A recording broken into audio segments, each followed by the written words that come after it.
Aku tak pernah menyangka, di balik seragam petugas kebersihanku yang lusuh di kantor mantan suami, rahasia besar tentang warisan dan pengkhianatan yang kudengar dari bawah meja. Sebelum kita mulai lebih lanjut, yuk, tekan tombol suka, serta tombol subscribe agar tidak ketinggalan kisah menarik lainnya. Dan jangan lupa absen asal kota Bapak Ibu di kolom komentar. Semoga rezeki kita semua dilancarkan, kesehatan kita diberkahi, dan keluarga kita selalu harmonis dalam lindungannya. Amin. Sudah sebulan penuh rumah kami beraroma parfum mewah, bukan lagi aroma masakan rumahan. Dulu, malam minggu kami habiskan di depan televisi murah sambil berbagi mie instan, tapi kini, setiap malam terasa seperti pemotretan majalah. Dingin, indah, dan palsu. Aku tahu ada yang berubah pada Ardan sejak ia resmi menjadi CEO Arsana Tech, perusahaan teknologi besar di kota metropolitan ini. Ia tidak lagi melihatku sebagai Maya, istri yang menemaninya dari nol, tetapi sebagai bagian inventaris lama yang harus segera di-upgrade. Jumat malam itu terasa seperti malam terakhir di bumi. Lampu kristal raksasa yang baru dipasang di ruang tamu bersinar terlalu terang, menimpa lantai marmer yang mengilap hingga memantulkan bayanganku seperti hantu. Kirana, putri kecil kami yang baru berusia 5 tahun, sedang asyik bermain dengan boneka beruangnya di sudut, sama sekali tidak menyadari ketegangan yang menggantung di udara. Aku sedang menunggunya pulang.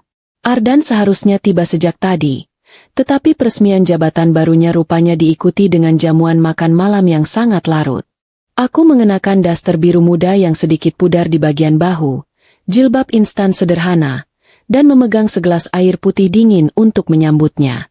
Pukul 11 malam, deru mesin mobil sport Italia yang baru dibelinya menggema di halaman. Pintu depan terbuka keras.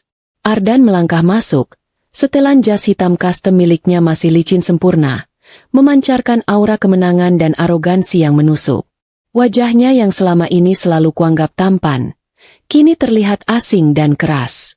Senyum lebar yang ia pamerkan di televisi siang tadi seketika lenyap begitu matanya menangkap sosokku. Aku mendekat, menyodorkan air putih itu sambil tersenyum kecil. "Selamat datang, Mas. Ini air dingin. Mungkin kamu haus." Reaksinya bukan sapaan hangat yang kurindukan, melainkan ekspresi jijik yang begitu terang-terangan. Itu adalah tatapan yang sama persis seperti saat ia melihat sampah di jalan. Tanpa mengucapkan sepatah kata pun, Ardan menepis gelas di tanganku dengan punggung tangannya.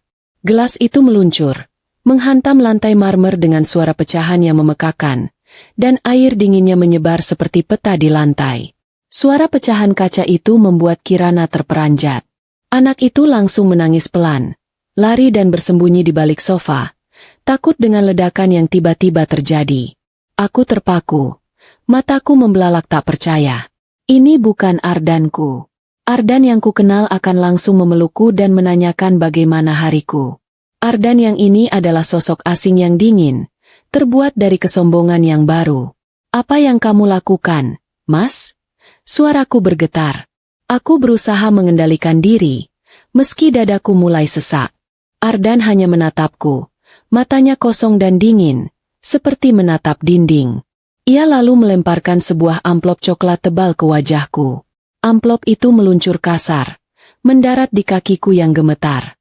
"Itu surat cerai," ucapnya datar. Suaranya mengandung nada final yang tak terbantahkan. "Tanda tangani sekarang juga, dan kemasi barang-barangmu. Segera tinggalkan rumah ini." Aku merasa dunia di sekelilingku runtuh. Jantungku berdebar sangat kencang hingga aku takut suaranya terdengar oleh Kirana. Aku memungut amplop itu dengan tangan gemetar. "Salahku apa, Mas? Kenapa kamu setega ini?" Aku mencoba memohon, mencoba mencari kembali alasan, mencoba mengingatkannya pada janji suci pernikahan kami 5 tahun lalu. Ardan tertawa. Tawa yang sinis, kering, dan sangat menyakitkan. Ia mendekat. Aroma parfum mahalnya memenuhi rongga hidungku. "Dengar, Maya. Aku sekarang CEO Arsana Tech.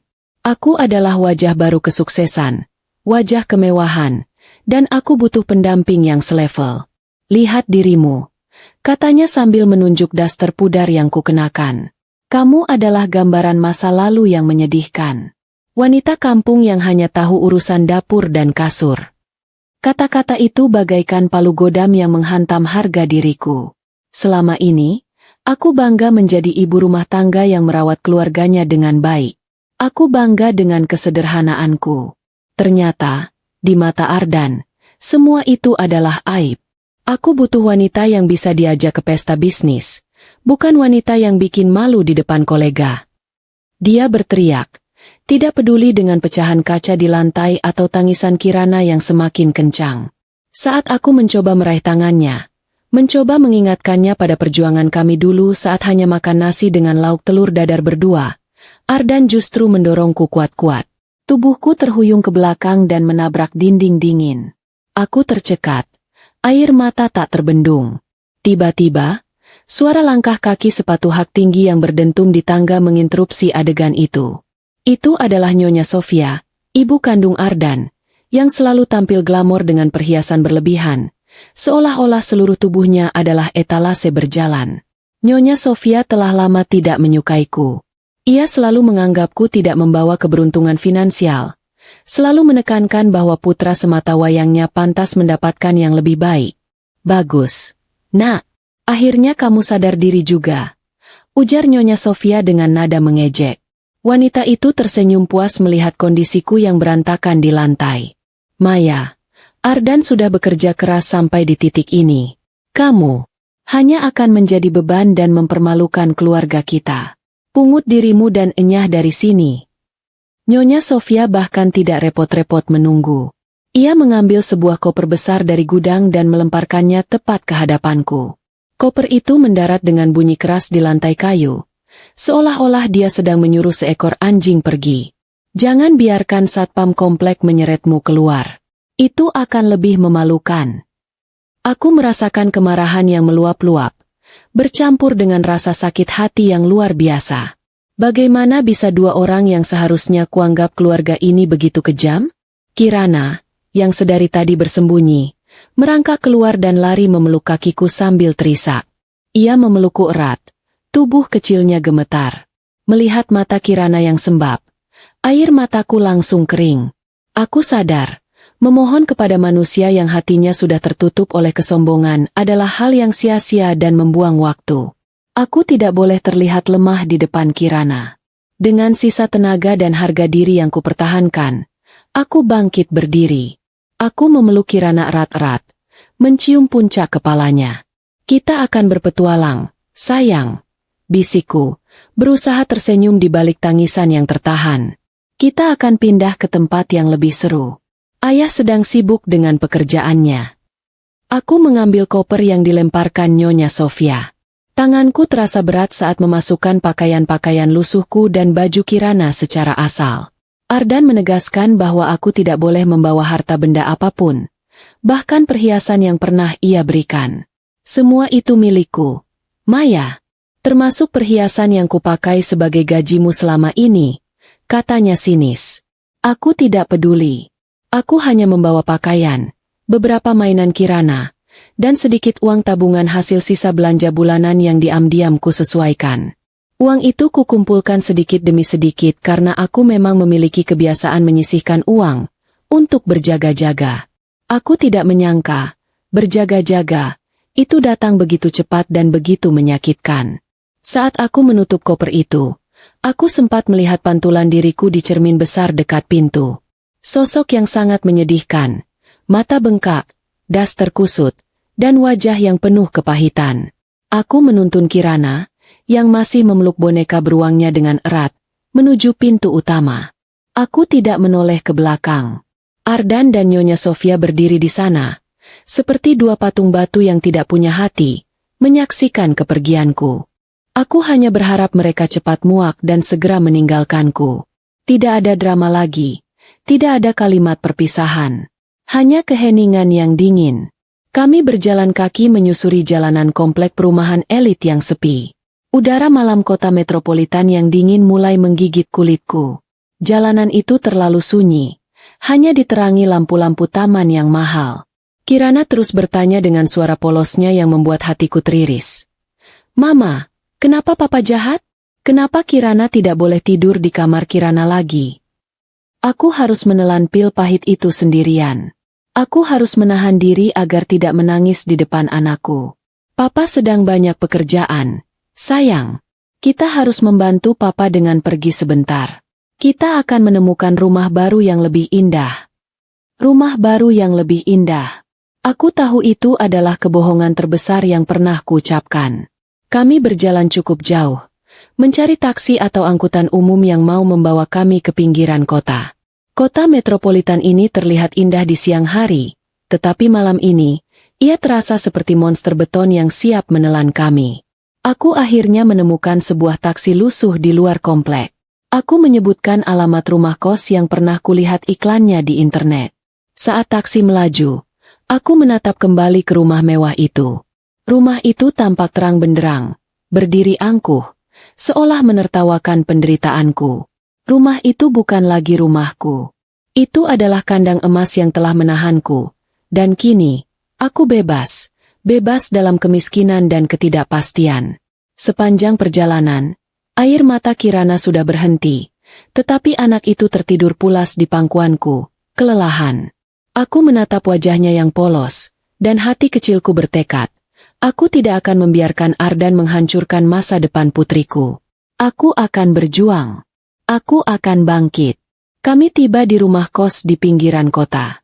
Bangunan itu tampak tua, dindingnya lembab, dan udaranya berbau apek. Ini sangat kontras dengan kamar tidur Kirana yang dulu berlapis karpet tebal dan penuh boneka. Uang di dompetku sangat terbatas.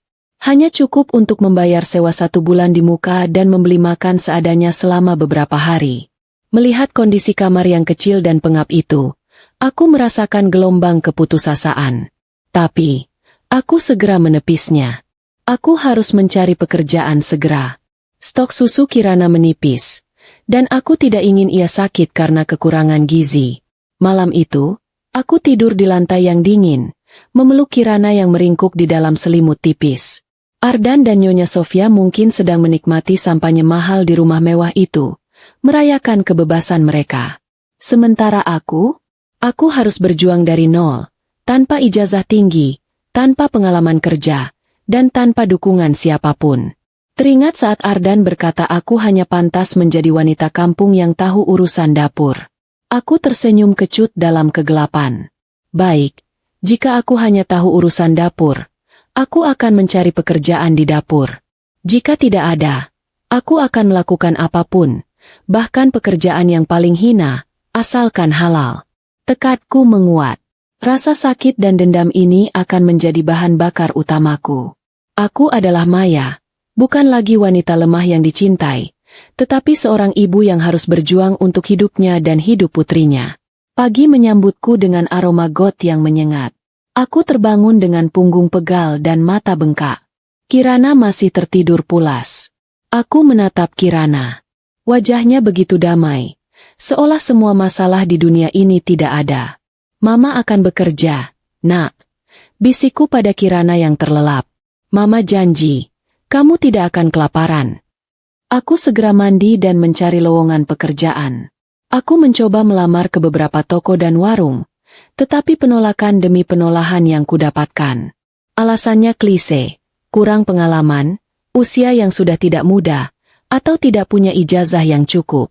Setelah berhari-hari menelan penolakan, uangku benar-benar menipis. Aku bahkan rela tidak makan seharian, hanya minum air putih yang kumasak ulang, agar Kirana bisa tetap makan nasi bungkus yang kubeli dari warung. Perutku melilit, tetapi melihat Kirana tertawa saat makan, rasa lapar itu seolah menghilang. Dalam keputusasaan, aku melihat sebuah lowongan pekerjaan di papan pengumuman buram dekat pos ronda. Dibutuhkan petugas kebersihan gedung perkantoran. Tanpa berpikir panjang, aku melamar ke perusahaan penyalur tenaga kerja itu. Aku tidak peduli jika harus bekerja kasar, membersihkan toilet, atau mengepel lantai. Asalkan itu adalah pekerjaan halal, aku akan melakukannya. Hari wawancara, aku memakai baju terbaikku yang sudah sangat usang. Aku berusaha terlihat sopan, meski rasa malu karena harus melamar sebagai petugas kebersihan menghantuiku. Selesai wawancara singkat yang lebih banyak menanyakan kesiapan fisik daripada kemampuan otak, aku diterima. Aku harus segera mulai bekerja. Aku kembali ke kos dengan hati campur aduk. Senang karena mendapatkan pekerjaan, tetapi takut membayangkan betapa beratnya pekerjaan fisik yang harus kulakukan. Vendor kebersihan itu rupanya baru saja memenangkan kontrak besar dengan perusahaan teknologi terkemuka. Mereka membutuhkan banyak tenaga baru. Aku mendapat seragam biru muda yang agak kebesaran, sepatu karet, dan masker wajah. Saat ku berangkat kerja di hari pertama, aku sempat merasa mual dan pusing. Aku meninggalkan Kirana yang masih tertidur. Aku menitipkan kunci cadangan pada tetangga kos yang baik hati, seorang ibu parubaya yang berjualan gorengan, agar Kirana aman sampai aku pulang sore hari. Aku tiba di lokasi yang ditunjukkan oleh supervisor. Aku berdiri mematung. Duniaku seakan berhenti berputar.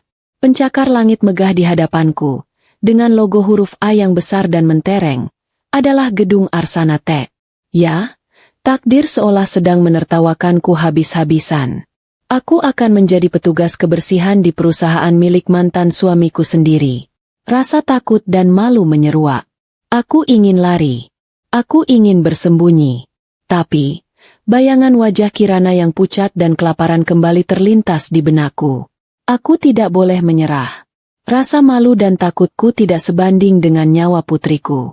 Aku menarik napas dalam-dalam, mengencangkan masker di wajahku, dan menarik topi seragam kebersihanku serendah mungkin. Aku harus memastikan tidak ada yang bisa mengenaliku. Tidak ada yang boleh tahu bahwa Maya, mantan istri CEO, kini adalah salah satu OB yang bertugas membersihkan toilet dan membuang sampah. Aku melangkah masuk ke dalam lobi yang mewah. Lobi yang dulu selalu kumasuki sebagai nyonya CEO. Sekarang, aku kembali sebagai sosok yang tidak terlihat. Langkah pertamaku di Arsana Tech sebagai petugas kebersihan terasa seperti langkah menuju neraka yang baru. Pekerjaan sebagai petugas kebersihan sungguh jauh dari kata mudah. Jauh lebih berat dari yang pernah kubayangkan saat melamarnya. Sebelum matahari terbit, aku sudah harus meninggalkan kamar kos yang dingin, mencium kening Kirana yang masih terlelap. Tugas pertamaku adalah memastikan lobi mewah Arsana Tech mengilap seperti cermin. Lantai marmer harus kering dan bebas noda sebelum para eksekutif berjas mahal mulai berdatangan. Setiap pagi, punggungku terasa mau patah dan kakiku bengkak. Dulu, tangan halusku hanya terbiasa memotong sayuran atau memegang sendok perak. Tetapi kini, ia kasar dan memerah karena berulang kali terkena cairan pembersih kimia yang menusuk hidung.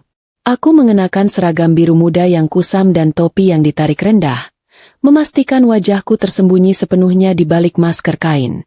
Aku menjadi sosok tak terlihat. Seseorang yang keberadaannya hanya disadari ketika lantai kotor atau tempat sampah meluap. Para staf senior dan direksi akan melewati lepas, menganggapku seperti bagian dari perabot kantor. Aku sudah berjanji pada diriku sendiri untuk tidak pernah mencari perhatian, tidak pernah melihat ke atas, dan hanya fokus pada kain pel dan sapu di tanganku. Aku adalah hantu di kantor mantan suamiku sendiri. Salah satu area yang menjadi rutinitasku adalah membersihkan koridor menuju ruang direksi. Di sana, aku sering melihat Santi, sekretaris pribadi Ardan.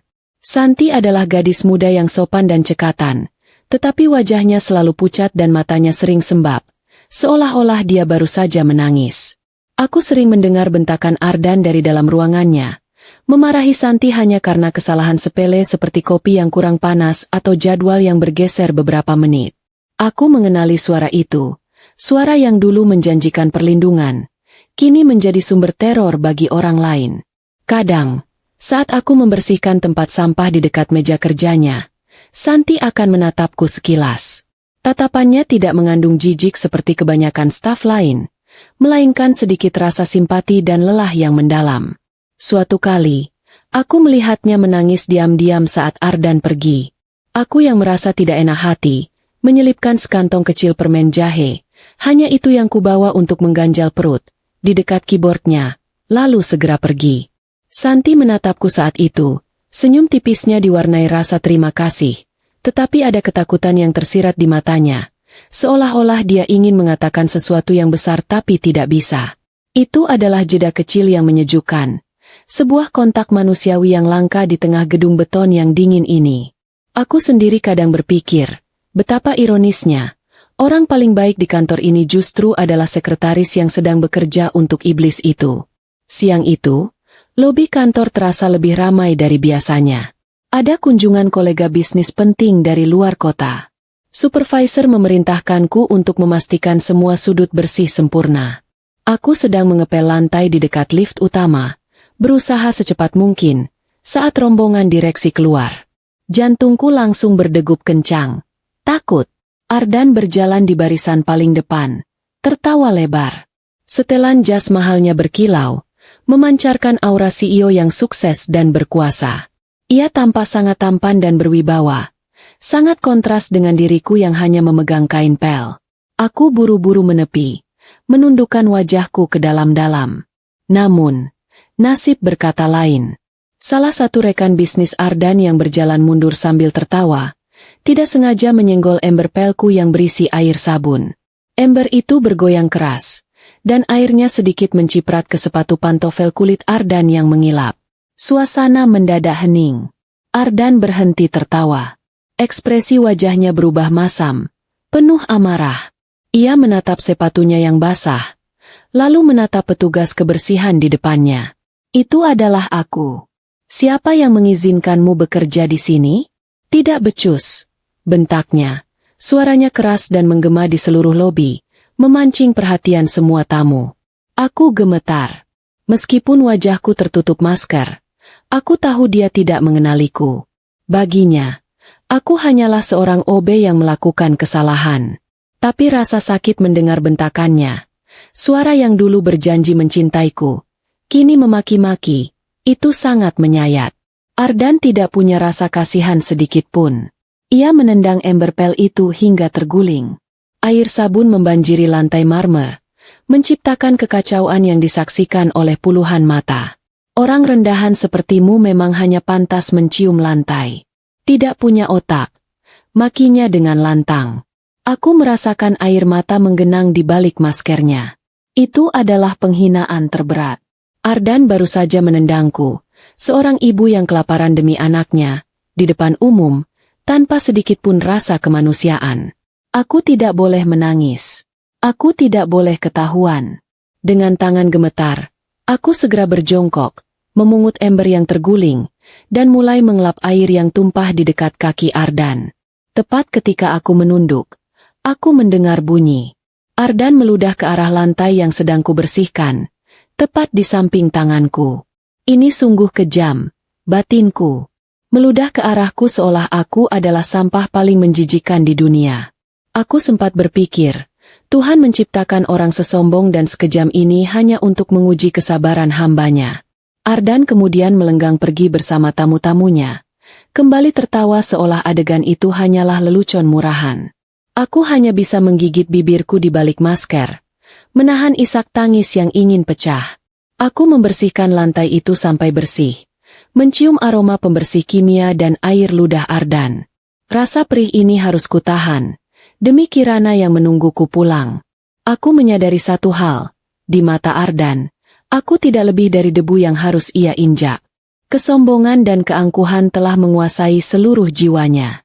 Rutinitas baruku menuntut pengorbanan yang tak terkira, tetapi senyum Kirana saat aku pulang selalu menjadi vitamin paling mujarab. Sepulang kerja, meski kakiku sudah bengkak dan punggungku terasa remuk, aku harus berpura-pura kuat di depan putriku. Aku akan menceritakan dongeng aneh tentang boneka pel dan pangeran pembersih lantai, sebuah upaya kecil untuk menumbuhkan imajinasi positif di tengah kamar kos yang pengap. Kami hanya makan seadanya. Nasi bungkus warung Tegal menjadi menu utama. Aku sering sengaja meninggalkan lauk ayamku untuk Kirana, mengatakan aku sudah kenyang setelah makan camilan di kantor. Padahal, camilan di kantorku hanyalah air keran yang kumasak ulang untuk mengganjal perut, menekan rasa lapar yang melilit setiap malam. Ada saatnya aku berpikir, sungguh ironis, aku membersihkan lantai kantor yang menghasilkan miliaran, tetapi aku sendiri harus menahan lapar dan membohongi anakku sendiri demi satu potong ayam. Namun, ketenangan sementara itu tiba-tiba dihantam oleh musibah yang mengerikan. Sore itu, saat aku sedang membersihkan toilet VIP di lantai direksi, area paling kusempatkan untuk bernapas lega karena biasanya sepi, telepon genggamku berdering panik. Itu tetangga kos yang kutitipi Kirana. Mbak Maya, cepat pulang. Kirana demamnya tinggi sekali, badannya sempat kejang.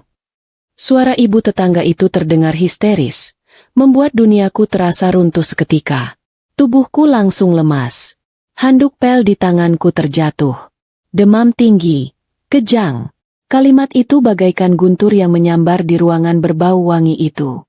Aku segera meminta izin pulang cepat kepada supervisorku, yang tentu saja dijawab dengan makian dan ancaman pemotongan gaji karena dianggap tidak bertanggung jawab.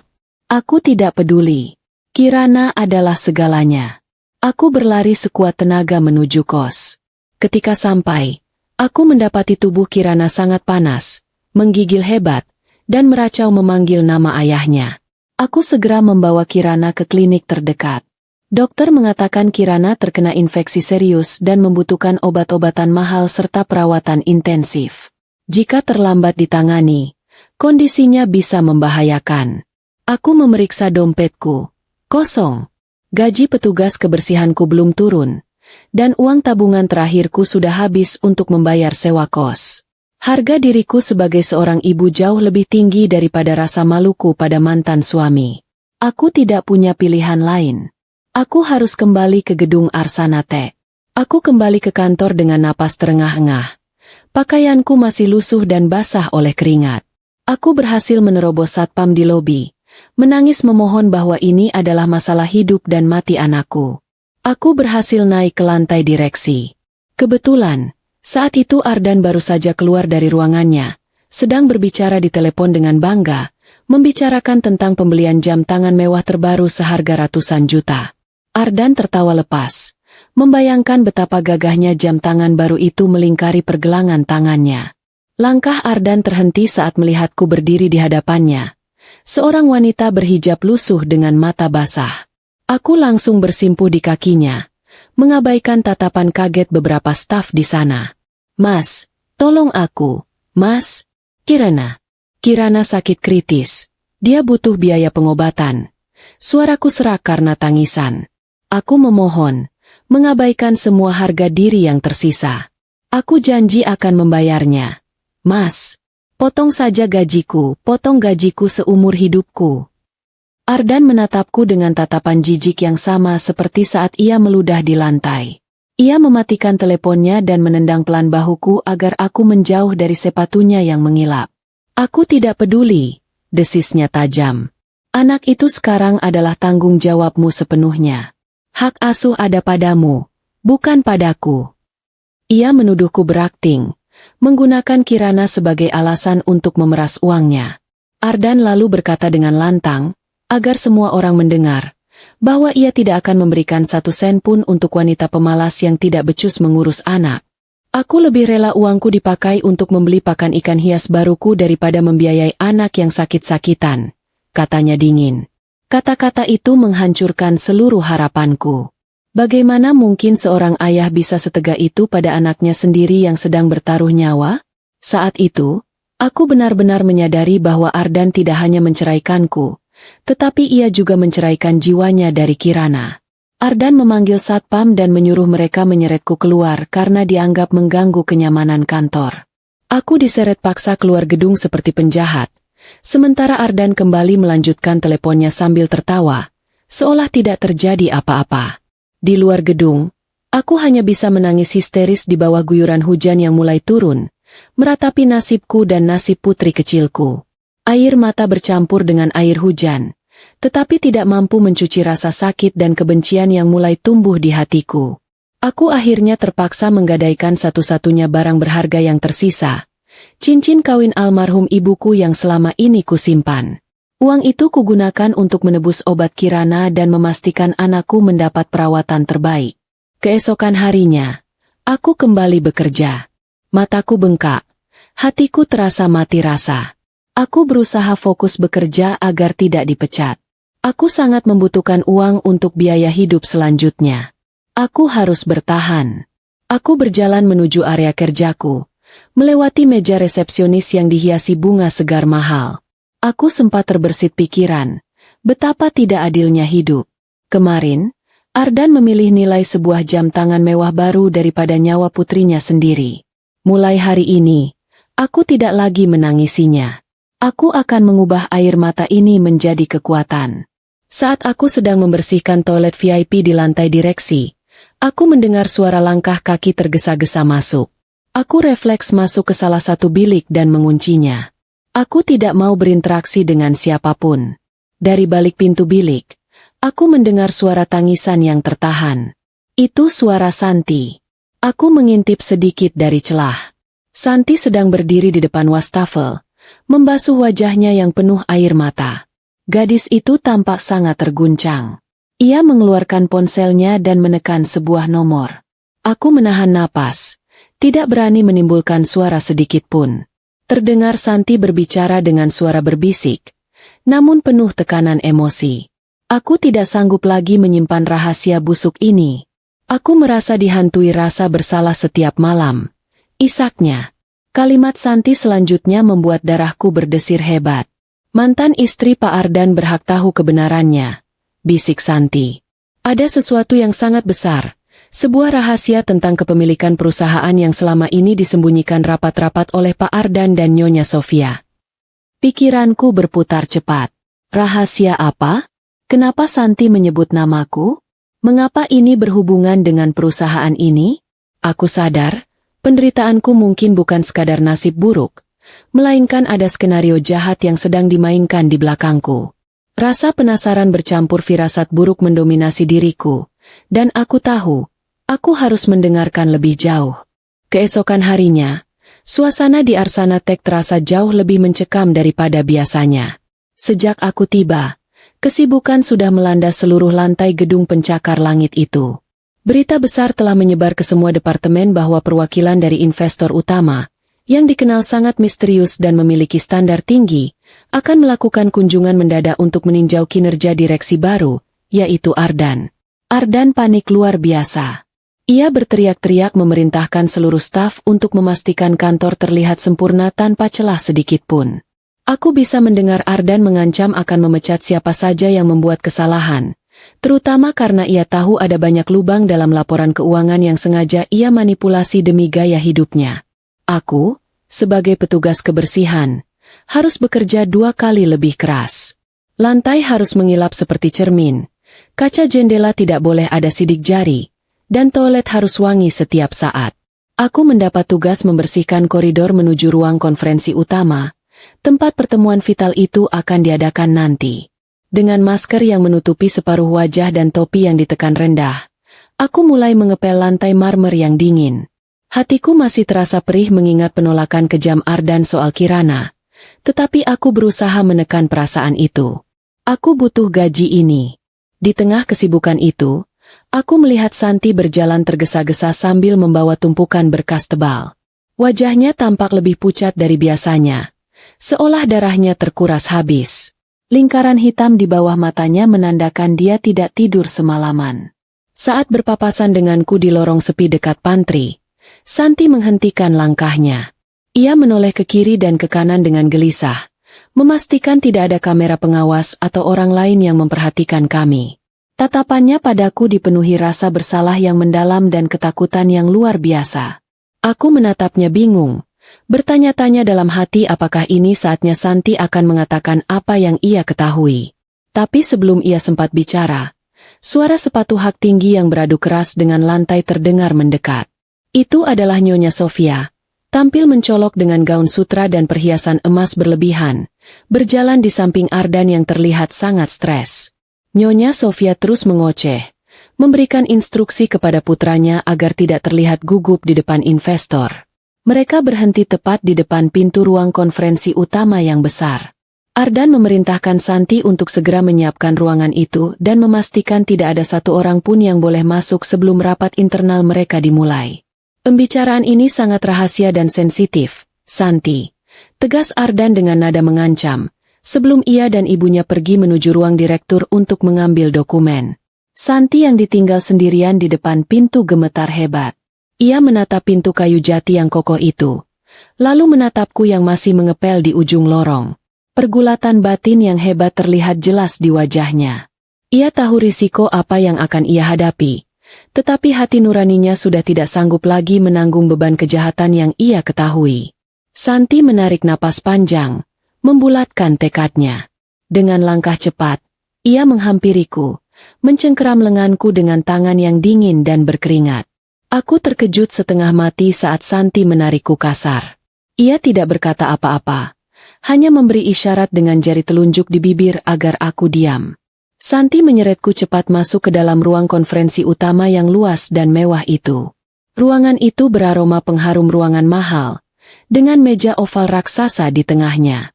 Santi segera mengunci pintu dari dalam. Napasnya memburu. "Waktu kita tidak banyak, Maya," katanya dengan suara parau.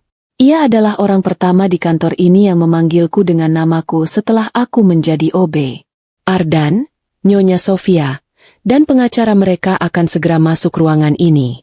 Mereka akan membahas dokumen rahasia yang selama ini disembunyikan. Dokumen yang menyangkut hidup dan masa depanmu. Aku semakin tidak mengerti, tetapi melihat keseriusan di wajah Santi, aku sadar ini bukan main-main. Tiba-tiba, terdengar suara langkah kaki dan obrolan dari arah luar pintu. Mereka sudah datang. Santi panik. Ia mendorong tubuhku ke arah meja rapat besar di tengah ruangan. Meja itu tertutup taplak beludru tebal yang menjuntai hingga menyentuh lantai, menciptakan ruang tersembunyi yang sempurna di bawahnya. Santi berbisik dengan cepat dan tegas, tepat di telingaku, memerintahkanku untuk masuk ke kolong meja itu sekarang juga. Kau harus bersembunyi di bawah meja ini dan diam 1000 bahasa. Kau harus mendengar sendiri kebenaran yang akan keluar dari mulut Ardan.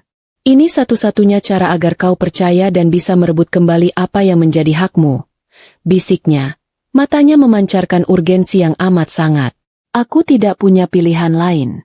Didorong oleh rasa takut dan rasa penasaran yang membara, aku segera merangkak masuk ke bawah meja. Aku meringkuk di dalam kegelapan yang sempit. Tepat sebelum gagang pintu bergerak, aku menutup mulutku rapat-rapat dengan kedua tangan, berusaha mengatur napasku yang tersengal. Bau debu karpet dan aroma semir sepatu samar-samar tercium oleh hidungku. Aku beruntung taplak meja itu sangat tebal, menyembunyikanku sepenuhnya. Aku sempat berpikir, ya ampun, siapa sangka aku, Maya, yang dulu hanya bersembunyi dari Ardan karena ingin memberinya kejutan ulang tahun, sekarang harus meringkuk di bawah meja di kantornya sendiri, seperti tikus yang sedang menguping? Humor kecil itu muncul sesaat, memecah kebekuan ketakutan, sebelum kembali ditelan oleh kecemasan. Beberapa detik kemudian, pintu ruangan terbuka lebar.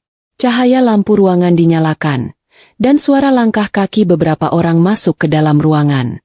Aku mengenali suara langkah kaki yang berat dan tegas itu. Itu langkah Ardan, diikuti oleh suara ketukan sepatu hak tinggi Nyonya Sofia, dan satu langkah kaki lagi yang terdengar menyeret milik pengacara kepercayaan mereka yang terkenal licik. Mereka duduk di kursi-kursi yang mengelilingi meja, tepat di atas kepalaku.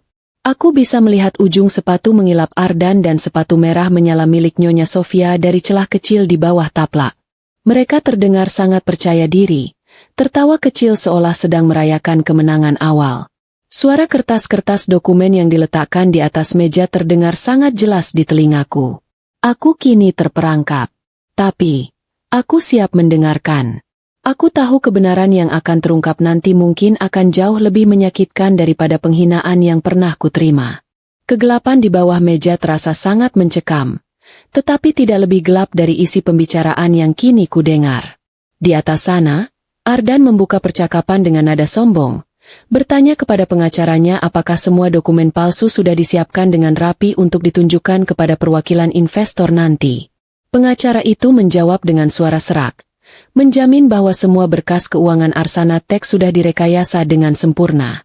Aku mendengarkan rincian manipulasi dan penggelapan dana yang membuat kepalaku pening. Ternyata, Arsana Tech yang dibanggakan Ardan selama ini sedang berdarah-darah karena uang perusahaan dipakai untuk kepentingan pribadinya. Mereka tertawa, membayangkan betapa bodohnya orang-orang yang akan tertipu dengan laporan keuangan palsu tersebut. Namun, pembicaraan mereka kemudian beralih ke topik yang membuat darahku seakan berhenti mengalir. Nyonya Sofia bertanya dengan nada cemas tentang status kepemilikan perusahaan yang sebenarnya. Ia takut jika suatu hari nanti investor atau orang-orang lama mengetahui bahwa Ardan bukanlah pewaris yang sah. Wasiat asli dari pendiri perusahaan, almarhum Bapak Danu, menyebutkan nama lain sebagai pewaris tunggal, kata Nyonya Sofia. Suaranya terdengar mencemaskan Kirana.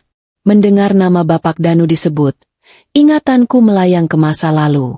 Dulu, ibuku hanya bercerita bahwa bapakku adalah orang biasa yang pergi meninggalkannya saat aku masih bayi.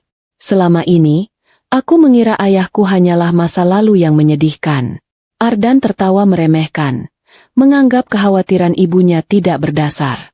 Ia kemudian mulai menceritakan kembali rencana busuk yang sudah ia susun bertahun-tahun. Tidak ada yang perlu dikhawatirkan, kata Ardan. Suaranya lantang dan penuh keangkuhan. Aku menikahi Maya dulu, bukan karena cinta. Jantungku seperti dipompa dengan besi. Rasanya sakit sekali mendengar kalimat itu. Kalimat yang mengonfirmasi semua keraguan dan rasa sakit hatiku. Ardan menjelaskan bahwa ia tidak sengaja menemukan fakta bahwa aku adalah putri kandung Bapak Danu yang hilang.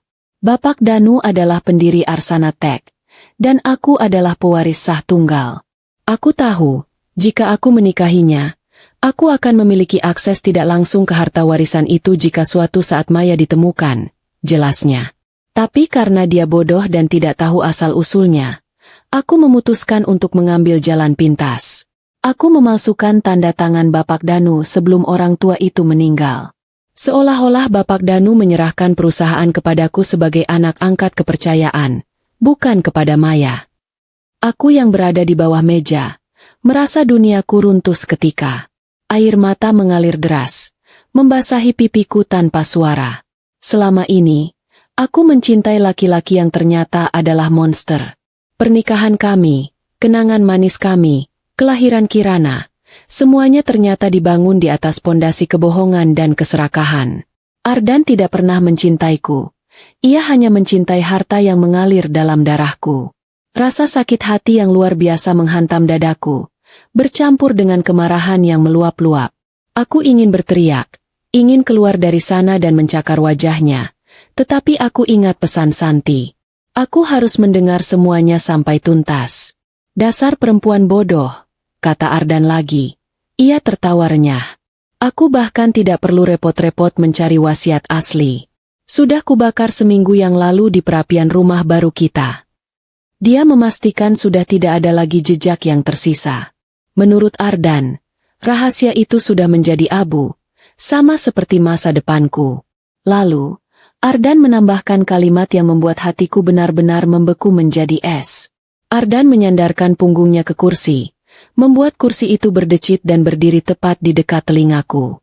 Sungguh ironis, melihat pewaris sah perusahaan ini sekarang sedang mengepel lantai toilet di gedung miliknya sendiri, katanya mengejek.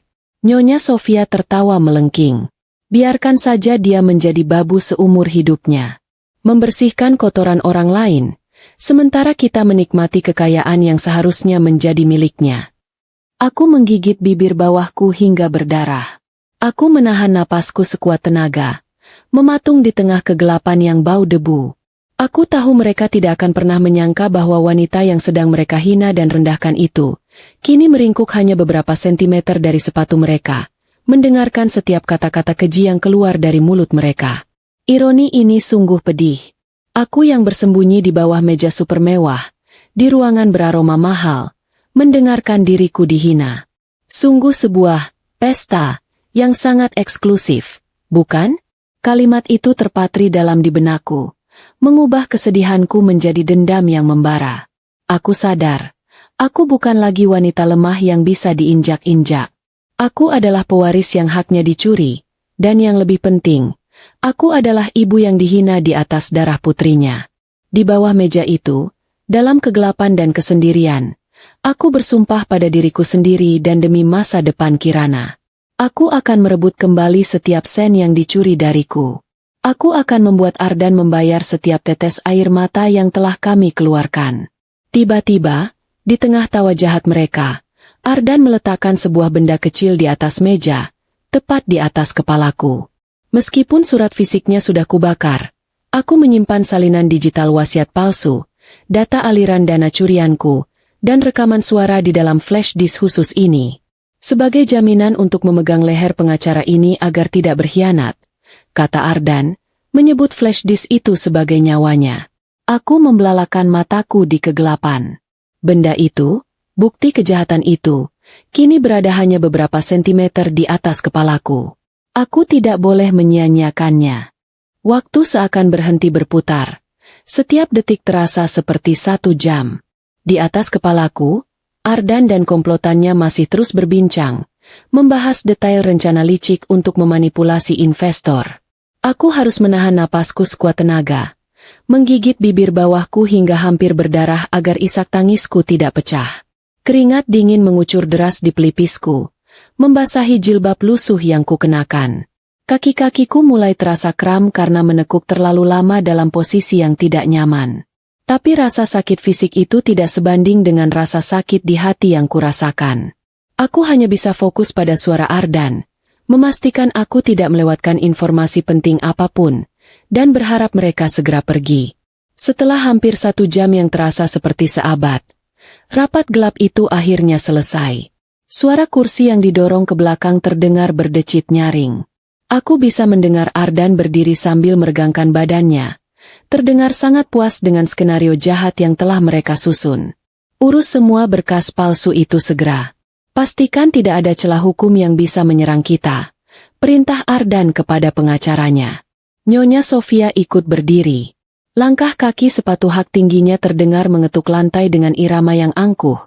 Seolah ia adalah ratu yang baru dinobatkan. Mereka bersiap meninggalkan ruangan. Aku memejamkan mataku. Berdoa dalam hati agar mereka segera pergi sehingga aku bisa keluar dari penjara sempit ini. Namun, saat Ardan hendak melangkah, sikunya tidak sengaja menyenggol tumpukan berkas di pinggir meja. Beberapa kertas terjatuh ke lantai, tepat di dekat celah taplak meja di mana aku bisa melihat. Jantungku seakan mau copot saat melihat tangan Ardan turun untuk memungut kertas-kertas itu. Tangan itu begitu dekat dengan wajahku. Hanya terpisah oleh selembar kain beludru. Jika Ardan menyingkap taplak itu sedikit saja, tamatlah riwayatku. Aku menahan napas, mematung seperti batu. Beruntung, Ardan hanya mengambil kertas itu dengan cepat tanpa memperhatikan sekelilingnya, terlalu fokus pada kesombongan dan rencananya. Inilah sifat sombong, batinku, yang membuat ia selalu gagal melihat bahaya yang ada di bawah kakinya. Itu adalah celah humor yang muncul, ironi yang pahit. Kesombongan Ardan yang tak tertandingi kini menjadi kelemahannya yang paling fatal. Dalam kelalaiannya yang didasari rasa arogan itulah, Ardan tidak menyadari bahwa flash disk kecil berwarna perak yang tadi ia pamerkan ikut tergeser dan jatuh. Benda kecil itu menggelinding tanpa suara, tersembunyi di balik kaki meja besar, tepat di atas karpet tebal. Ardan, yang sibuk tertawa menanggapi lelucon pengacaranya, sama sekali tidak menyadari bahwa nyawanya telah tertinggal. Ia memasukkan kembali berkas-berkas ke dalam tasnya, mengira flash disk itu sudah terselip di antaranya. Ardan kemudian melangkah keluar ruangan, diikuti oleh ibunya dan pengacara licik itu. Pintu ruang konferensi tertutup kembali. Suara langkah kaki mereka perlahan menjauh di lorong yang hening. Aku menunggu beberapa menit lagi. Aku tidak mau mengambil risiko, memastikan mereka benar-benar sudah pergi dan tidak akan kembali. Setelah dirasa aman, dengan tubuh gemetar hebat, aku menyingkap taplak meja dan merangkak keluar. Udara segar ruangan langsung menyergap paru-paruku yang sesak. Aku menghirup napas dalam-dalam, mencoba menenangkan detak jantungku yang masih memburu. Mataku langsung tertuju pada benda kecil yang tergeletak di bawah kursi direktur. Flash disk perak itu berkilau tertimpa cahaya lampu. Aku merangkak, mengambilnya, dan menggenggam benda dingin itu erat-erat. Aku tahu, di dalam benda sekecil ini tersimpan bukti kejahatan Ardan yang bisa menghancurkan hidupnya, sekaligus kunci untuk membuka kembali pintu masa depanku dan Kirana yang telah dicuri. Ini adalah senjata yang Santi maksudkan. Rasa takutku berubah menjadi adrenalin yang membakar. Aku bangkit berdiri, membersihkan debu di seragam petugas kebersihanku, dan bergegas menuju pintu. Aku harus segera keluar dari gedung ini. Namun, saat tanganku baru saja menyentuh gagang pintu, aku mendengar suara keributan di luar. Suara bentakan keras Ardan terdengar menggema di lorong. Aku terlonjak kaget dan menempelkan telingaku ke daun pintu. Ternyata Ardan kembali. Dia menyadari ada sesuatu yang tertinggal. Mungkin dia sadar flash disk itu hilang, atau mungkin dia hanya ingin memeriksa Santi.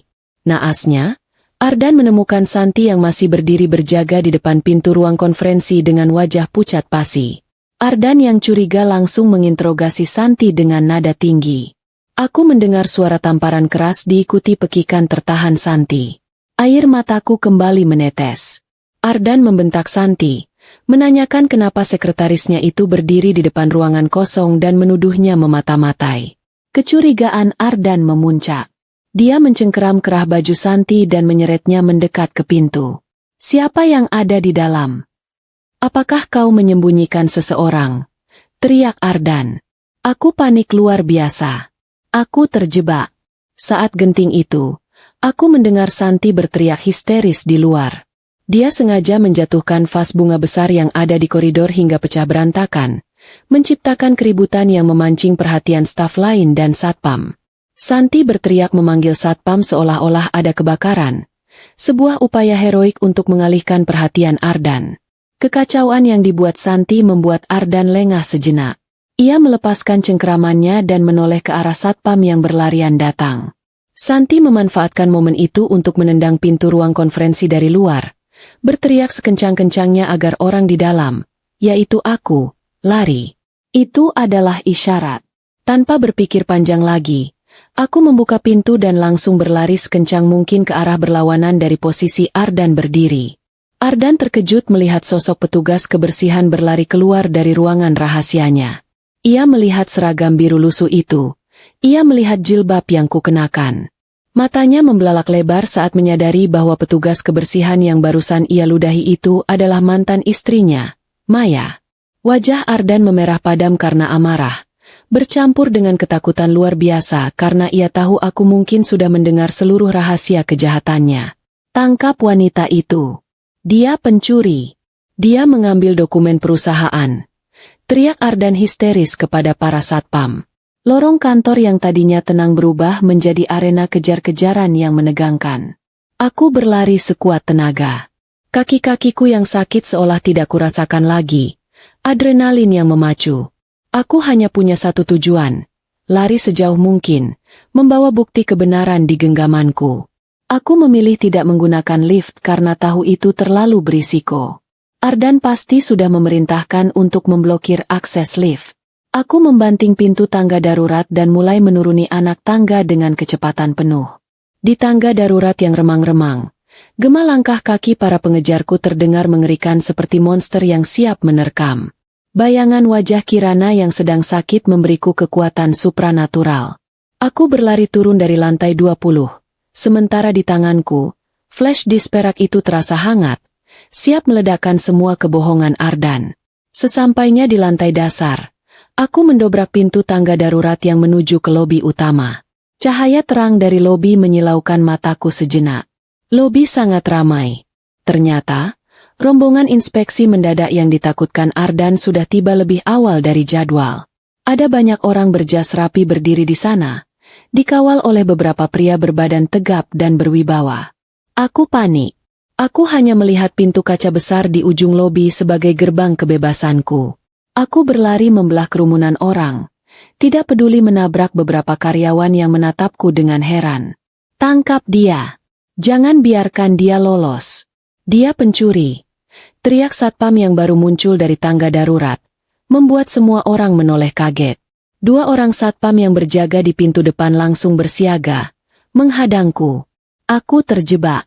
Di belakang ada pengejar, di depan ada penghadang. Kakiku gemetar hebat, dan pandanganku mulai kabur karena kelelahan. Dalam kepanikan itu, aku tersandung kaki sendiri dan tubuhku terhuyung ke depan. Aku pasrah, tubuhku pasti akan menghantam lantai keras dan flash disk itu akan direbut. Namun, tubuhku tidak menghantam lantai. Sebuah tangan yang kokoh dan kuat menahan lenganku dengan sigap, menjaga keseimbanganku agar tidak jatuh.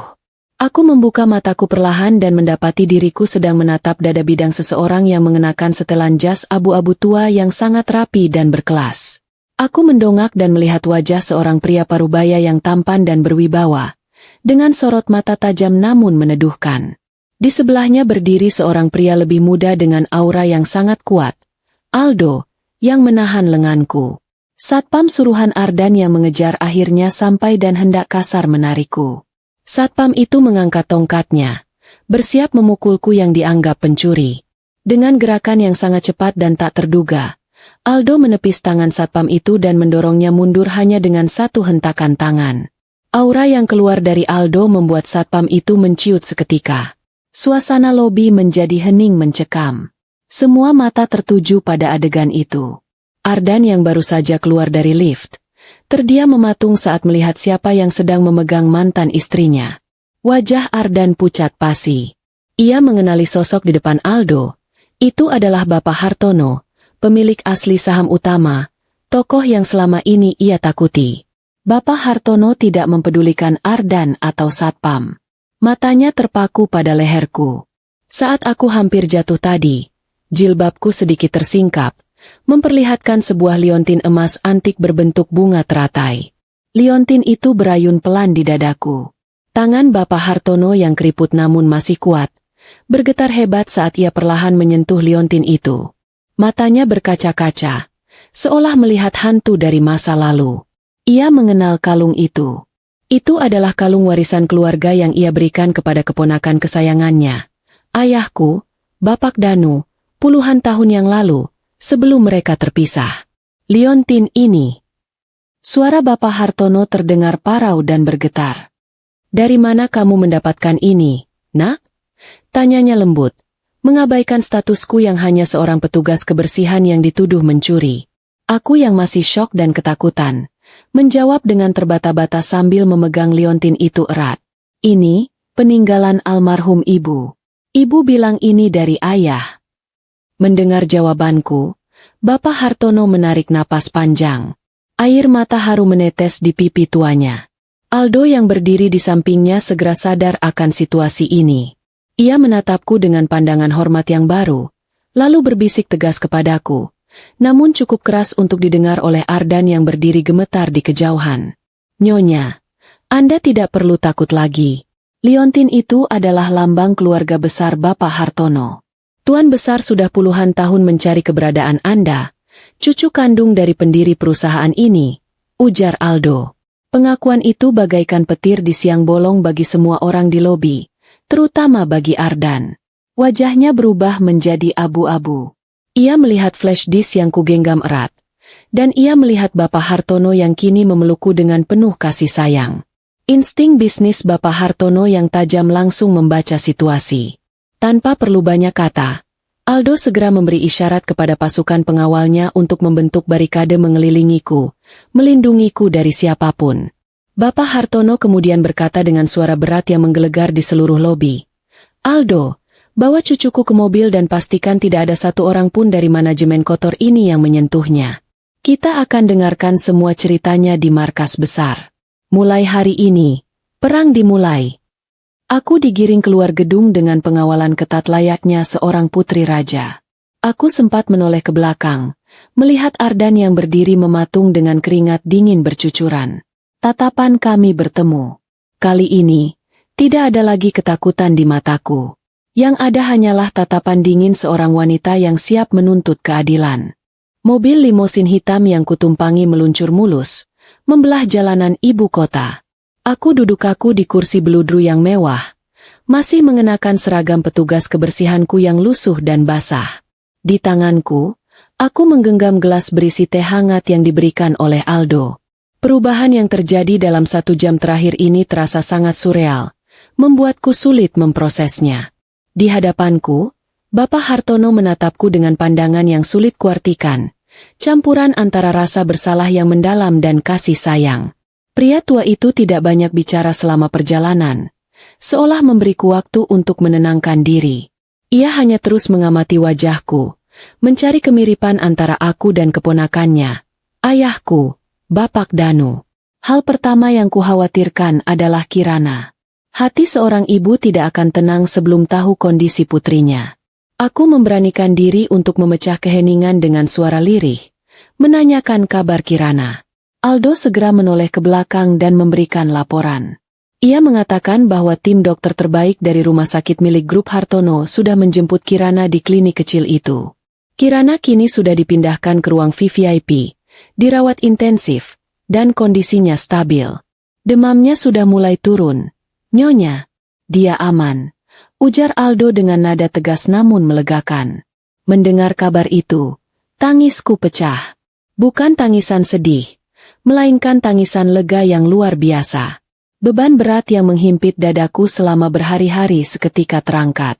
Aku bersujud syukur di dalam mobil mewah itu, mengucapkan terima kasih berulang kali kepada Bapak Hartono dan Aldo. Bapak Hartono dengan lembut memintaku untuk duduk kembali, mengatakan bahwa itu adalah kewajibannya sebagai kakek. Kami tiba di sebuah kediaman pribadi yang sangat luas, jauh dari hiruk-pikuk kota. Rumah itu dijaga ketat oleh pasukan pengamanan swasta.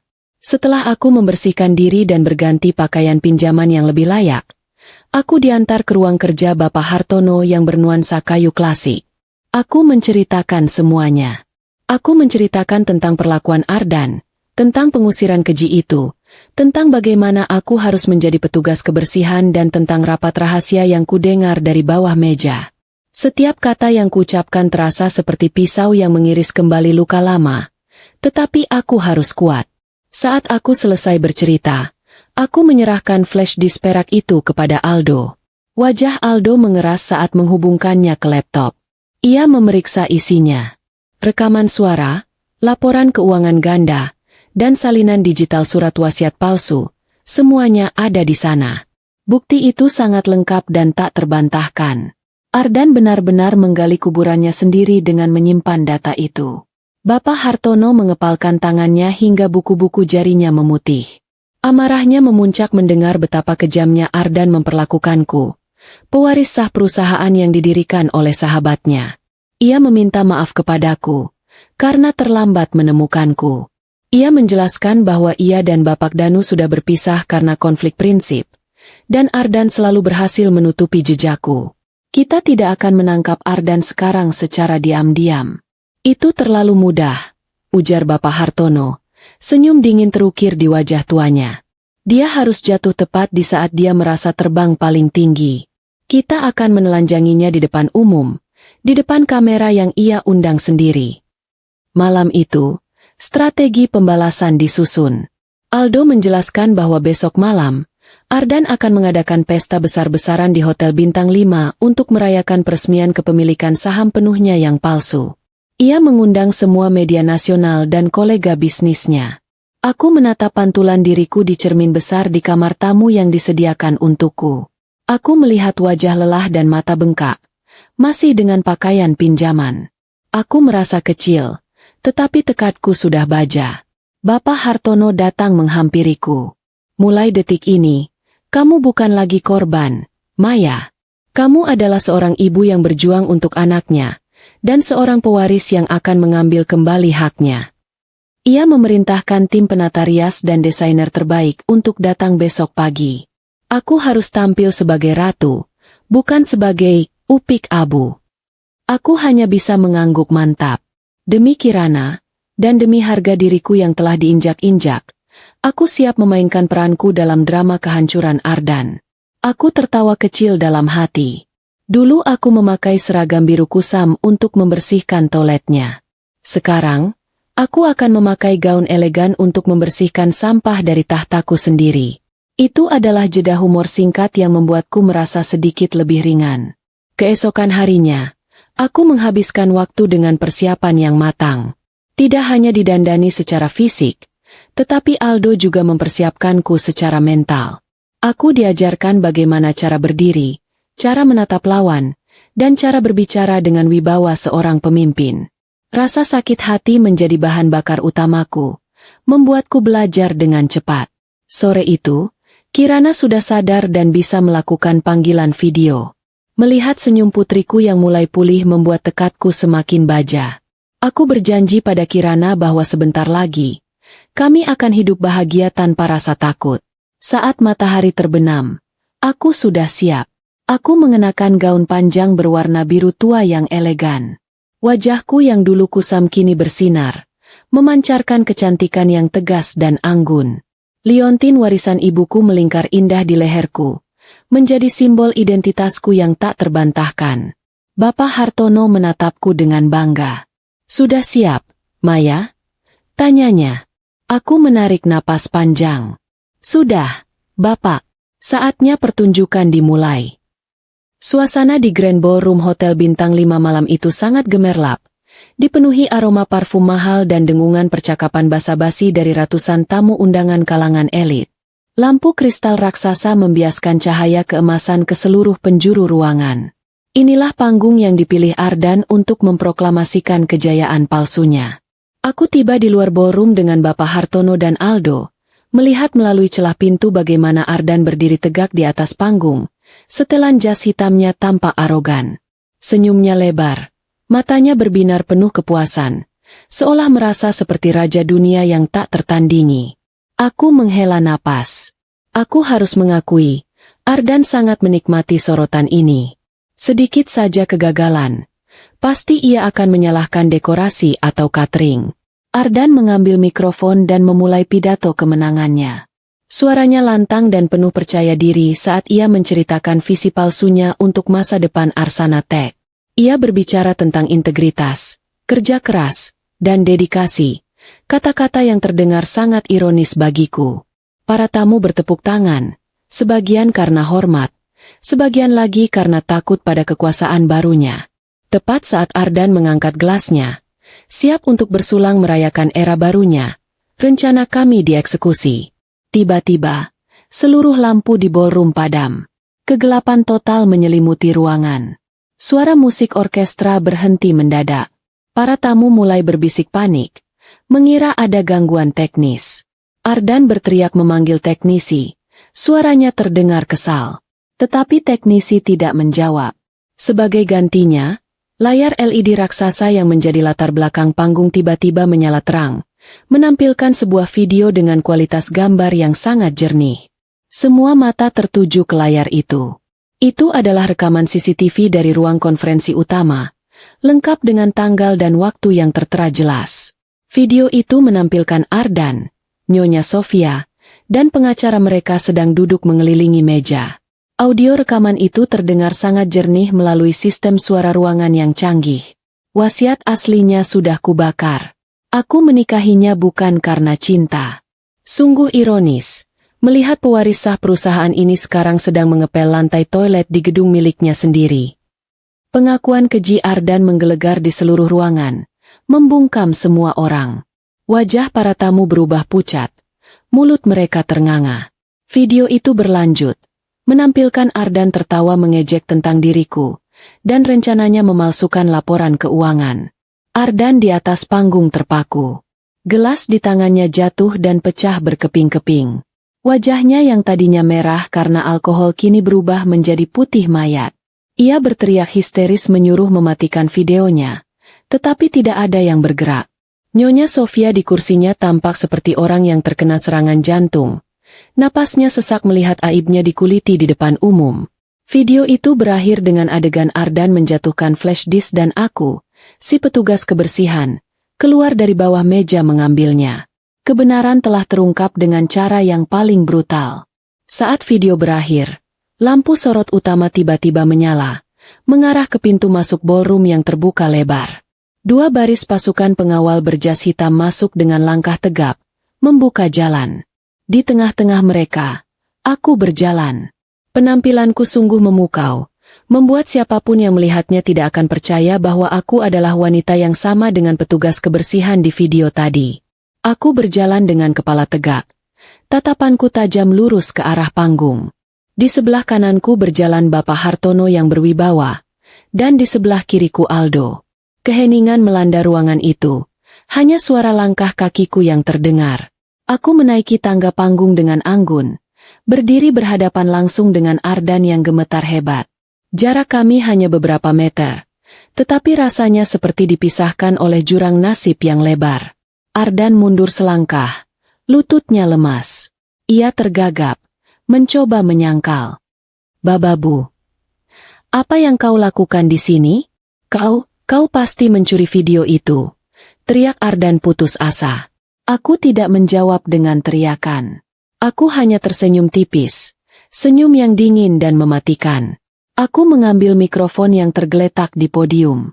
Dengan suara yang tenang namun tegas, aku berbicara kepada seluruh hadirin. Maaf mengganggu pestanya. Saya Maya, putri kandung dari pendiri perusahaan ini dan pemilik sah dari gedung tempat kalian berdiri sekarang. Aku menatap Ardan lurus di mata, tanpa emosi. Pria di hadapan saya ini, mantan suami saya, telah lupa bahwa kebenaran tidak bisa dibakar dan darah tidak bisa dihapus. Bapak Hartono maju, mengangkat sebuah dokumen asli di tangannya. Ini adalah salinan surat wasiat yang sah, dan ini adalah hasil tes DNA yang membuktikan siapa Maya sebenarnya. Mulai malam ini, seluruh aset Arsana Tech dibekukan dan diambil alih oleh manajemen pusat di bawah kendali saya. Pernyataan Bapak Hartono adalah vonis mati bagi karir Ardan. Para wartawan berebut mengambil foto. Kilatan lampu flash membanjiri panggung. Ardan merasa dunia di sekelilingnya berputar. Ia tamat. Benar-benar tamat. Tiba-tiba, pintu samping terbuka kasar. Sekelompok polisi berseragam lengkap masuk. Aldo telah mengatur semuanya. Surat penangkapan sudah diterbitkan. Ardan panik.